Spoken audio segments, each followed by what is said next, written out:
हाय दोस्तों, कैसे हैं आप सब। मैं रोहित तिवारी आप सभी का श्री वेद एकेडमी में स्वागत करता हूं। हम लोगों ने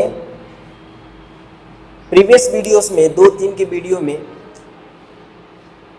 भारत की नदियों के बारे में अध्ययन किया, हिमालय से निकलने वाली नदियों का अध्ययन किया, प्रायद्वीपीय भारत की नदियों का अध्ययन किया, विस्तृत अध्ययन किया, बहुत सारे क्वेश्चन सॉर्ट आउट किए और वहां से निकलने वाले जितने भी क्वेश्चंस पूछे जा सकते हैं आपके साथ डिस्कस किया।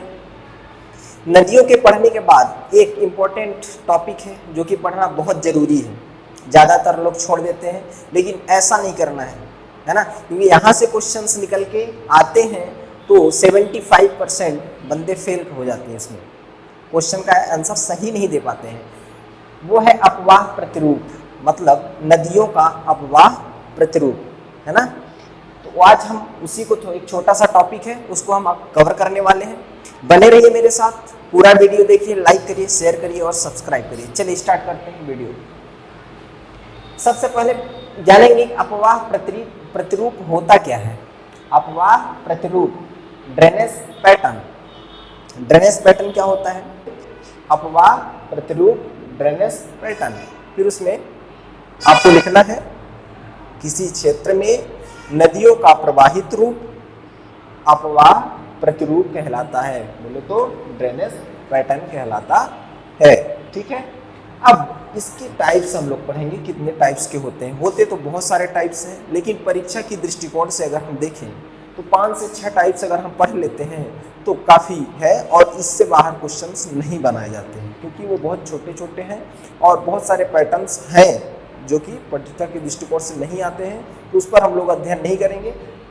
स्पेशली जितने में क्वेश्चंस बना जा सकता है जिससे, वो हम आपके साथ ऑलरेडी डिस्कस करने वाले हैं। ठीक है, तो मेनली 6 टाइप्स हम आपके सामने लेके आए हैं। एक है पूर्ववर्ती अपवाह प्रतिरूप। फर्स्ट लिखेंगे पूर्ववर्ती अपवाह प्रतिरूप, एंटेसिडेंट पैटर्न। ठीक है, पूर्ववर्ती अपवाह प्रतिरूप क्या होता है बहुत अच्छे से समझना है। ठीक है, बहुत अच्छे से ध्यान देना है और समझना है। चलिए ध्यान से इधर देखिए।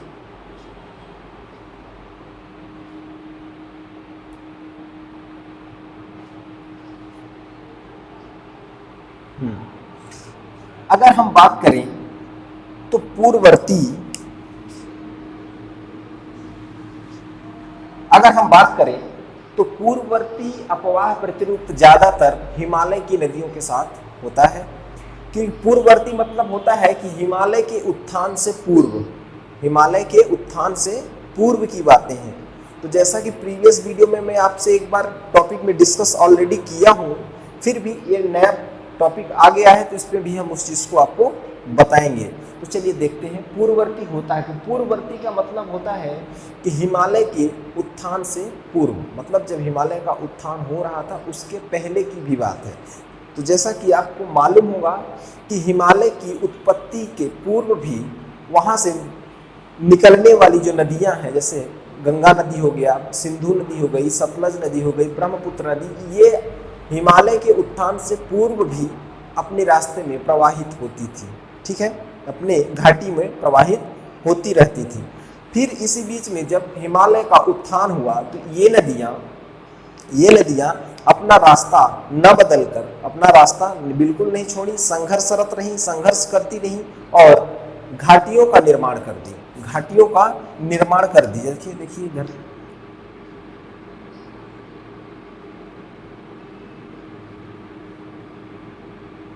यहाँ से अगर मान लीजिए कोई नदी बह रही है और जैसे जैसे हिमालय का उत्थान होता था, मान लीजिए हिमालय का उत्थान यहाँ तक हुआ, यही मतलब ये नदियाँ संघर्ष करके अपने जल द्वारा इस घाटी को काट काट कर एक गार्ज का निर्माण कर दी, एक लंबी घाटी का निर्माण कर दी, जिसको हम गार्ज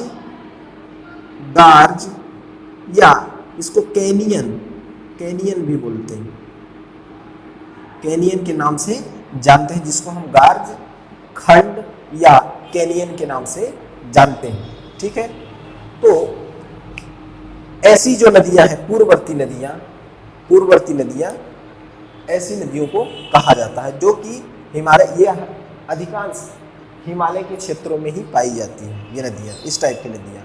उदाहरण के लिए अगर बात करें तो सिंधु, सतलज, गंगा और ब्रह्मपुत्र।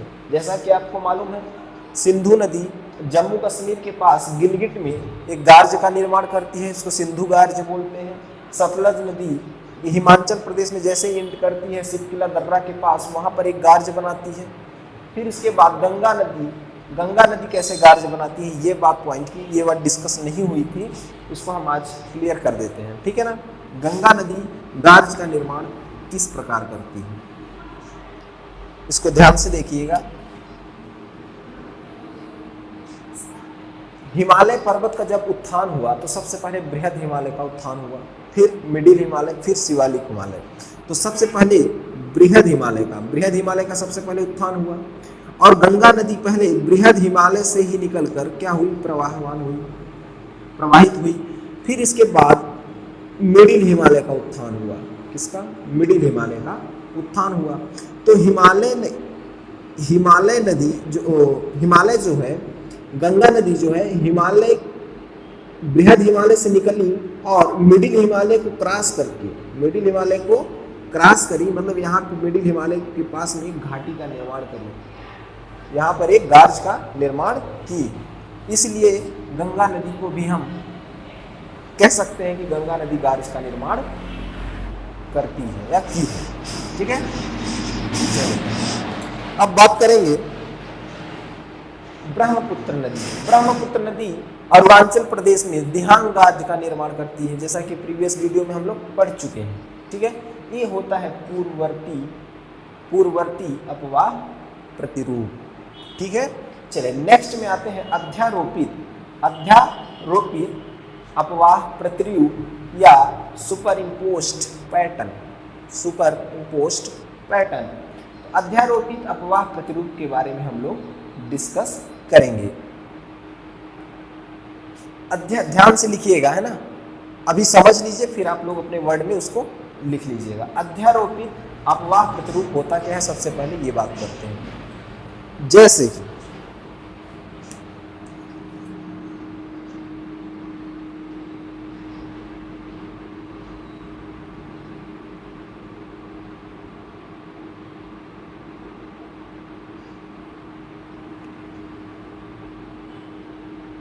ये अपना इंडिया है, ठीक है, ये अपना इंडिया का, अपने भारत का दक्षिणी एरिया, प्रायद्वीपीय भारत का पठार, प्रायद्वीप भारत की एरिया है, ठीक है। तो जब प्रायद्वीपीय भारत यहाँ से अफ्रीकन प्लेट से टूट के अलग हुआ तो उत्तर पूर्व की ओर प्रवाहवान था, है ना, उत्तर पूर्व की ओर प्रवाहवान था। तो जब ये टूट के अलग हुआ तो यहाँ से लावा का उद्गार हुआ, यहाँ से लावा का उद्गार हुआ, ठीक है। जब लावा का उद्गार हुआ तो जो प्रायद्वीपीय भारत का पृष्ठभूमि है, प्रायद्वीपीय भारत की जो मुख्य पृष्ठभूमि है वो लावा से पट गई, पूरा लावा का परत चढ़ गया। तो जो नदियों की घाटियां थी वो भी ऑलरेडी पट गई, ठीक है। फिर कालांतर में क्या हुआ, समय बीतता गया और काफी समय के बाद बरसात होती गई तो ये जो लावा का जो परत था, जब लावा का परत घाटियों को क्लोज कर दिया था, बंद कर दिया था, पूरा पाट दिया था, तो पानी गिरते क्या होता है, पानी गिरते वो अपर्दित हो गई, वो लावा अपर्दित होकर धीरे धीरे बह गया और नदियां पुनः अपनी घाटियों में बहना प्रारंभ कर दी। इस तरह से अगर देखा जाए तो अध्यारोपित अपवाह प्रतिरूप के जो उदाहरण है प्रायद्वीपीय भारत की नदियों में देखने को मिलता है। कौन कौन सी हैं, जो बहुत सारी नदियां हैं, चंबल हो गई, सोन हो गई, दामोदर हो गई, गोदावरी हो गई, कृष्णा हो गई, है ना, बहुत सारी नदियां ऐसी हैं, जितनी नदियां हैं वो अधिकांश नदियों में ये केस आपको मिलेगा देखने को। ठीक है, ये होता है अध्यारोपित अपवाह प्रतिरूप। ठीक है, चलिए नेक्स्ट की अगर हम बात करते हैं तो नेक्स्ट में आता है वृक्षाकार या डेंड्रिटिक पैटर्न, वृक्षाकार अपवाह प्रतिरूप या डेंड्रिटिक पैटर्न। ठीक है, अब हम वृक्षाकार, जैसे कि वर्ड से ही लग रहा है आपको, वृक्षाकार का मतलब होता है वृक्ष आकार का, वृक्ष के आकार का। ठीक है, चलिए आप इसमें लिख लेंगे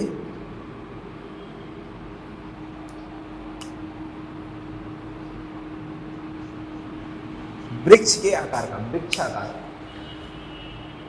वृक्षाकार की अगर बात करें तो इसमें लिखेंगे जब मुख्य नदियों में की सहायक नदियां इस प्रकार प्रतीत होती हैं या एक वृक्ष के आकार की प्रतीत होती हैं तो उसको हम वृक्षाकार या डेंड्रिटिक पैटर्न कहते हैं। सहायक और उप सहायक, मतलब सहायक की सहायक नदियां उप सहायक नदियां कहलाती हैं।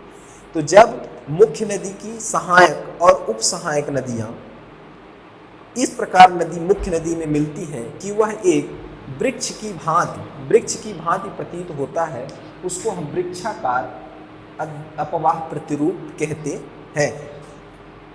ये देखिए, जैसे एक गंगा नदी का मैं एक छोटा सा डेमो बना दिया हूँ आपके लिए। मान लीजिए गंगा नदी यहाँ से निकलती है उत्तराखंड से। ठीक है, उत्तराखंड के बाद फिर उत्तर प्रदेश, झारखंड, पश्चिम बंगाल में बहते हुए इस तरह से यहाँ पे आके बंगाल की खाड़ी में गिरती है। तो बाईं ओर से और दाईं ओर से, बाईं ओर और दाईं ओर से कुछ सहायक नदियां हैं और उन सहायक नदियों की भी सहायक नदियां हैं, तो उसको हम उप सहायक नदियां बोलेंगे। उप सहायक नदियां जो है, जैसे ये सहायक नदियां हो गई, इसकी सहायक नदियां ये हो गई, उप सहायक नदियों में आता है। इस तरह से अगर आप देखेंगे एक ये वृक्ष के आकार की संरचना आपको दिख रही होगी। अगर एक सूखा वृक्ष देखा जाए जिसमें पत्ते गिर गए हों तो इस तरह की उनकी डालियां दिखेंगी आपको, एक वृक्ष का आकार दिखेगा। ठीक है, ऐसे अपवाह प्रतिरूप को हम वृक्षाकार अपवाह प्रतिरूप या डेंड्रिटिक पैटर्न कहते हैं, डेंड्रिटिक ड्रेनेज पैटर्न कहते हैं। ठीक है, चलिए नेक्स्ट में बात करेंगे हम लोग अरीय या अपकेंद्रीय, अरीय या अपकेंद्रीय अपवाह प्रतिरूप बोले तो radial drainage pattern. Radial drainage pattern, radial drainage pattern के बारे में हम लोग डिस्कस करेंगे।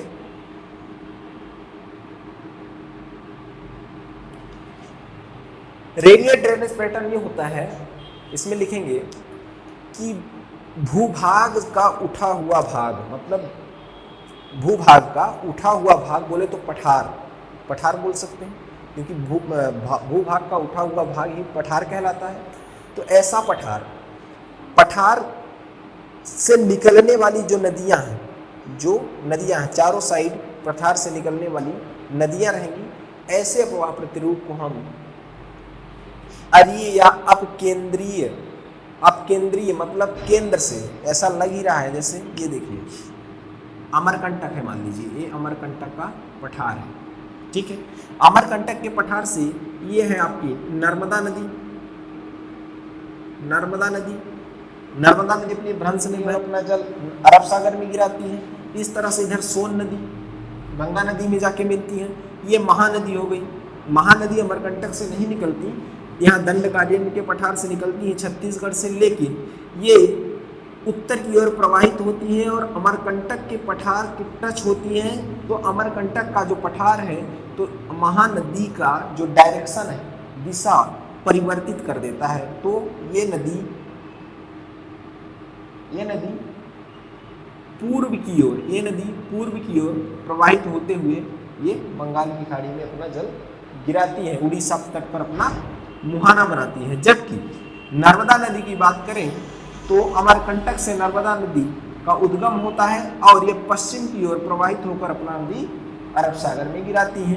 वहीं पे सोन नदी की बात करें तो ये उत्तर की ओर प्रवाहित हुए तो ये गंगा नदी में जाके मिल जाती हैं। तो यह एक पठार हुआ और पठार से बहुत सारी नदियां ऐसे प्रवाहित होती हैं, प्रवाहित होकर प्रवाहवान होती हैं।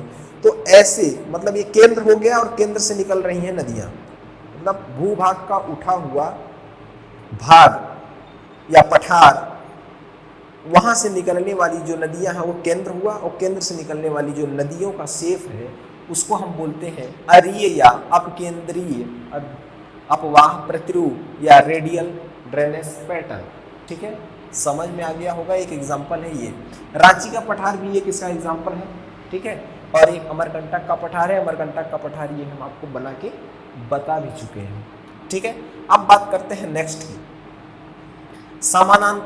समानांतर अपवाह प्रतिरूप या पैरेलल ड्रेनेज पैटर्न। पैरेलल जैसा कि वर्ड से ही लग रहा है, पैरेलल मतलब समानांतर, है ना, बराबर दूरी। ये केस हमेशा आपको पश्चिमी तटीय मैदान पर देखने को मिलेगा। ये है पश्चिमी तटीय मैदान, देखिएगा, ये है पश्चिमी तटीय मैदान। यहाँ से जो निकलने वाली नदियां हैं वो हमेशा समानांतर होती हैं, मतलब समांतर। सब नदियों में समान अंतर होता है, समान डिस्टेंस होता है, बराबर डिस्टेंस। वो कैसे होता है देखिए,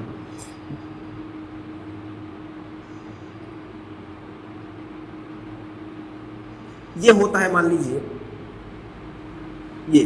ये है आपका क्या, पश्चिमी घाट।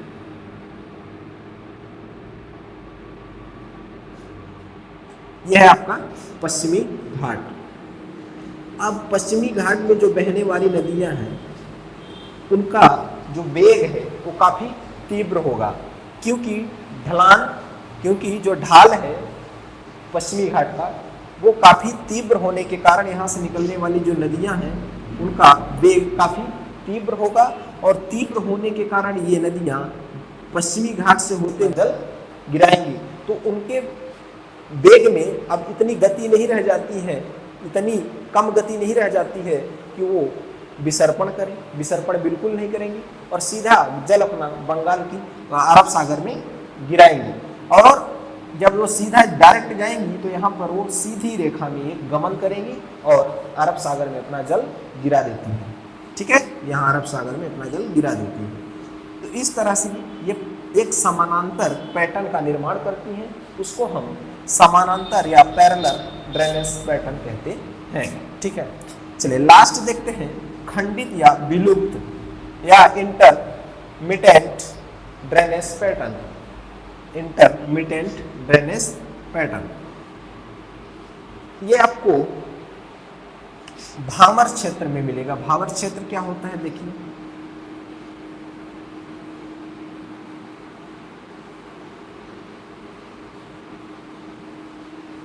देखिए, यह है आपका बृहद हिमालय, मिडिल हिमालय और शिवालिक हिमालय। तो जो हिमालय से निकलने वाली नदियां हैं, ये बड़े बड़े शिलाखंडों को बहाकर अपने जल द्वारा बहाकर लाती हैं, और शिवालिक हिमालय के तराई क्षेत्र में, मतलब यहाँ शिवालिक हिमालय के फुटपाद में यहाँ पर वो लाके क्या करती हैं, शिलाखंडों को छोड़ देती हैं। ठीक है, फिर अगर देखें तो ये नदियाँ, इस नदियों का जो पानी है, ये नदियों का पानी जो है, तो शिलाखंडों के जब अगर 2-3 शिलाखंड एक साथ रखेंगे तो उनके बीच में गैप होता है, ध्यान से देखिएगा, गैप रहता है। उन गैपों से उनका जो पानी है वो प्रवाहित होकर चला जाता है। ठीक है, लेकिन अगर सतह की बात करें तो नदियों का जो जल है वो सतह पर दिखाई नहीं देगा, लेकिन दरारों के बीच बीच से पास होकर वो प्रवाहित हो जाती हैं। जैसे अगर देखा जाए तो ये अगर 2, 3, 4 ऐसे हम बनाते हैं, 3-4 तो शिलाखंड रखते हैं, तो ये बीच के जो ये गैप है, यहीं से पानी पास होता है, जल उनका पास हो जाता है, और वो सतह पर दिखाई न देते हुए भी प्रवाहित रहती हैं, प्रवाहवान रहती हैं। इस तरह के क्षेत्र को हम विलुप्त, खंडित या इंटरमिटेंट ड्रेनेज पैटर्न कहते हैं। ठीक है, यह रहा हम लोगों का नदियों का एक अपवाह प्रतिरूप या ड्रेनेज पैटर्न। नदियों के पढ़ने के बाद इसको पढ़ना बहुत ही ज़रूरी था, इसलिए मैं एक छोटा सा वीडियो आपके सामने लेके आया। और नेक्स्ट वीडियो हम लोग अब नए चैप्टर के साथ आपके सामने में आऊँगा और अच्छे से हम लोग पूरा एक एक क्वेश्चन को कवर करने वाले हैं। ठीक है, जय हिंद।